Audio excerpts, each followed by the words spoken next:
सकाळ सकाळ झोपेतून उठलो आणि बाहेर येऊन बघितलं तर ह्याला मोकार पाऊस येत होता.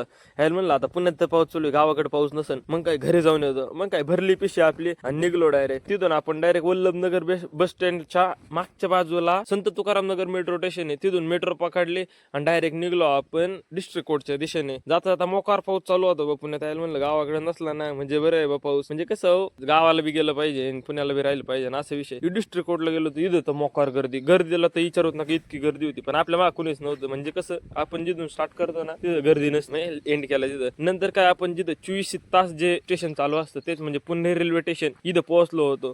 तिथून आपल्याला रेल्वे जायचं होतं. मग काय डायरेक्ट रेल्वेत बसलो आपण. रेल्वे बी पुरी मोकळीच भेटली होती आपल्याला, त्याच्यामुळे काय अडचणच नव्हती. इथून तिथून नुसते पाय पसरून जायचं होतं, त्याच्यामुळे मग काही विषयच नव्हता.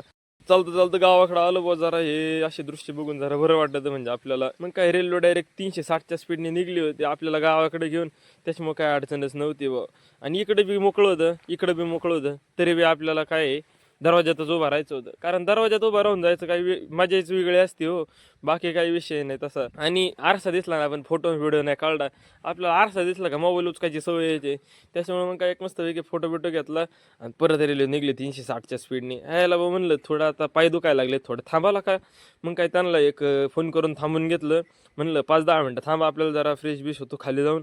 मग काय शेवटी पोहोचलोच आपण नगर स्टँड, मग नगर रेल्वे स्टेशनला. काही विसापूरला थांबवलं नाही यावेळेस. म्हणले तू एकदा मध्ये थांबवले होते, परत नाही थांबवणार. यायला अजून बरंच लांब जायचं होतं बा आपल्याला. आता इथून तर काय आपला लालपरीचाच प्रवास होता. मग काय तिथं उतरून आधी एक पाणीपुरी खाल्ली मस्तपैकी, एक नाही म्हणजे 2 खाल्ल्या आपण.